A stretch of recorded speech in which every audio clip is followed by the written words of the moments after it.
Welcome to Fun Facts Daily, your source for just the good stuff. Monday through Friday, we're bringing fun facts and news you can use, all carefully curated to uplift and inform. So give yourself a break, relax, and learn something awesome in just a few minutes every day.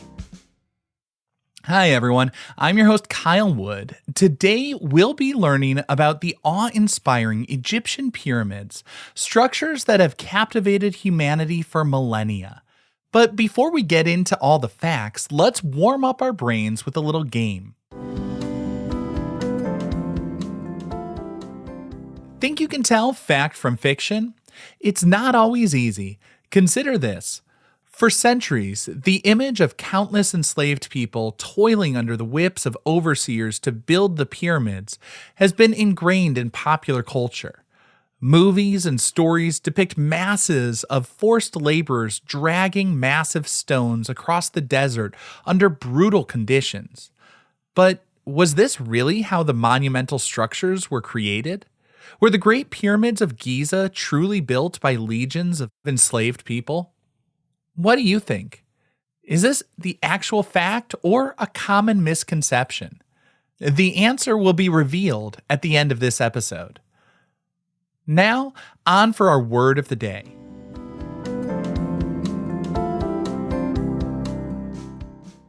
Our word for today is pharaoh.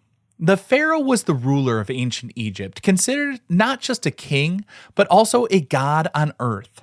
They held supreme political and religious authority.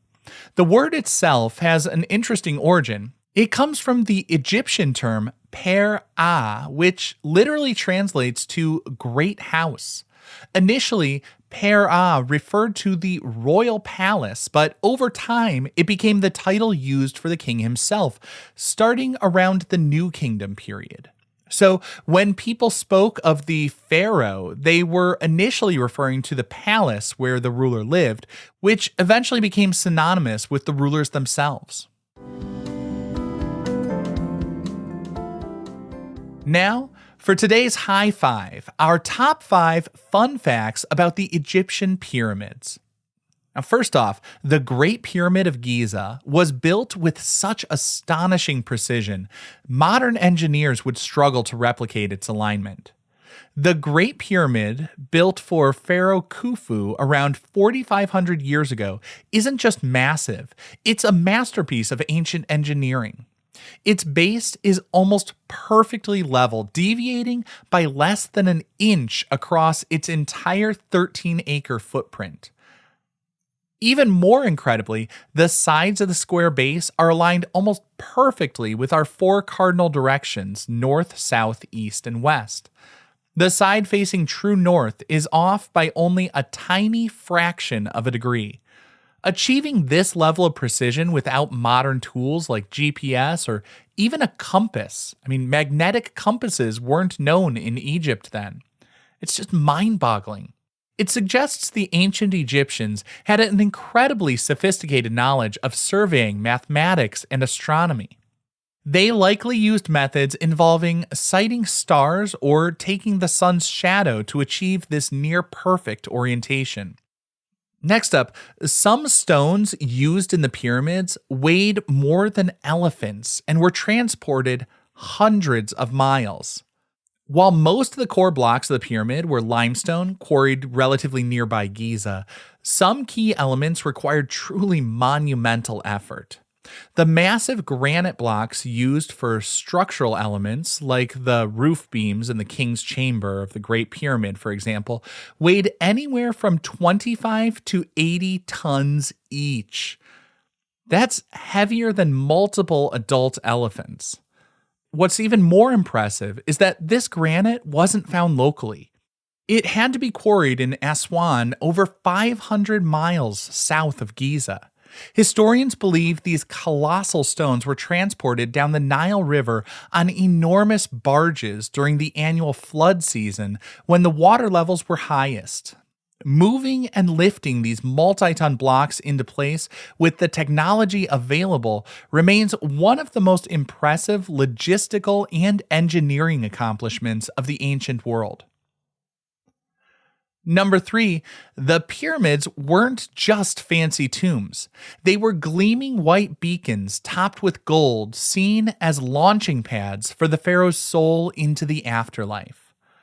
While we often refer to the pyramids as tombs, their purpose in the eyes of the ancient Egyptians was far more profound and complex, and their original appearance was stunningly different from what we see today. They were part of a larger funerary complex designed to ensure the successful transition of the deceased pharaoh into the afterlife, where they were believed to become one with the gods. Imagine the pyramids not as the rough, sand-colored structures we see today, but gleaming white. Originally, the Great Pyramids were encased in smooth, highly polished white Tura limestone that would have shone brightly under the Egyptian sun. This dazzling appearance enhanced the symbolism.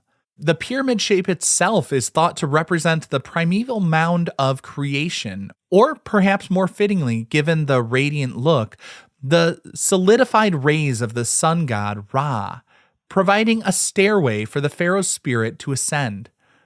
Crowning the very top was a capstone called a pyramidion, which may have been covered in electrum, a natural alloy of gold and silver, or even pure gold, catching the first and last light of the sun like a divine beacon. This radiant exterior housed chambers that weren't just for storing the body. They contained everything the pharaoh would need in the next life, including treasures, furniture, food, sacred spells inscribed in the walls. The entire structure, gleaming white with a golden peak, reached for the sky. It was conceived as a kind of resurrection machine, meticulously designed according to the religious beliefs to facilitate the pharaoh's journey and eternal existence among the gods, ensuring the continued prosperity and order of Egypt itself. Most of the outer casing stones were unfortunately removed over the centuries for other building projects, leaving us with the underlying core structure we see today.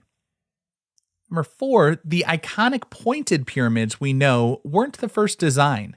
They evolved from earlier step-like structures. The smooth-sided triangular pyramids that dominate the Giza plateau are the most famous, but they represent the culmination of earlier architectural developments. The very first pyramid-like structure was the step pyramid of Djoser at Saqqara, built around 2650 BCE by the architect Imhotep. It looks like several flat-top rectangular structures known as mastabas stacked on top of each other in decreasing size, creating a stairway effect. Pharaohs experimented with pyramid design. One notable example was the bent pyramid at Djoser, built for Pharaoh Sneferu, who was Khufu's father. It starts rising from the desert at a steep 54-degree angle, but then abruptly changes to a shallower 43-degree angle about halfway up, giving it a distinctive bent appearance. Scholars believe the builders may have changed the angle mid-construction due to concerns about instability. Sneferu's next project, the Red Pyramid, was the first successful attempt at a true smooth-sided pyramid, paving the way for the masterpieces at Giza. And finally, despite the scorching desert sun, the temperature inside the Great Pyramids stays remarkably cool and constant. Outside the Giza Plateau, temperatures can soar, especially during the summer months. Yet, deep within the massive stone structure of the Great Pyramid, the temperature remains remarkably stable, hovering around a constant 68 degrees Fahrenheit or 20 degrees Celsius. This natural form of air conditioning is attributed to the sheer thermal mass of the millions of tons of stone used in its construction. The massive amount of rock acts as a giant insulator, absorbing heat very slowly during the day and releasing it slowly at night. This prevents the extreme temperature fluctuations experienced outside, creating a stable internal environment. While likely not the primary intention, it's a fascinating side effect of the colossal construction.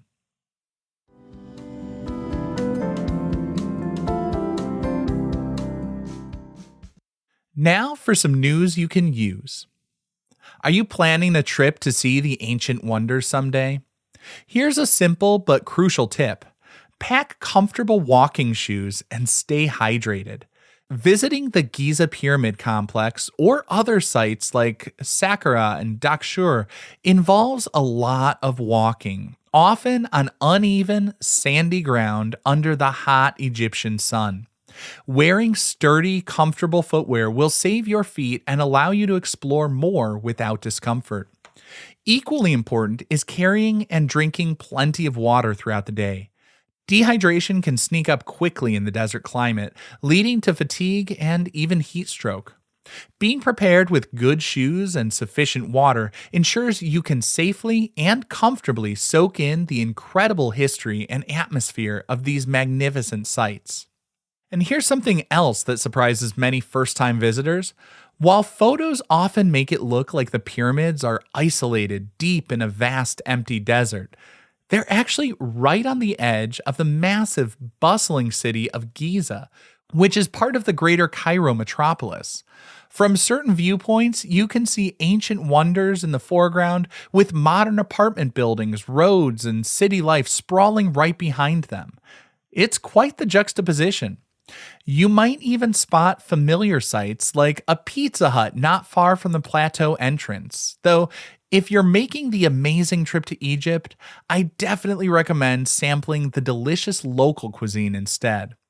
It helps to manage expectations and understand that while the pyramids themselves are ancient, their surroundings are very much part of the modern world.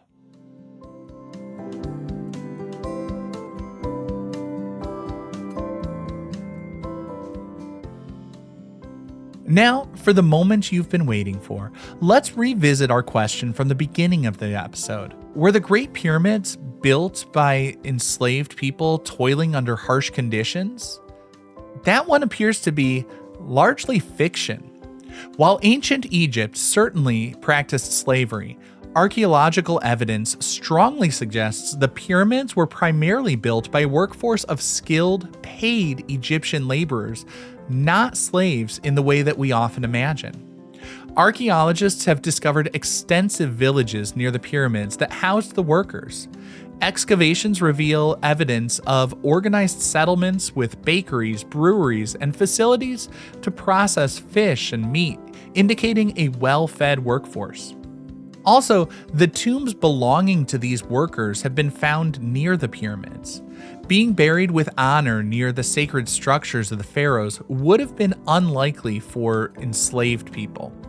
Inscriptions and graffiti left by work gangs even mention team names like the Drunkards of Melanchour or Friends of Khufu, suggesting camaraderie and pride rather than forced servitude.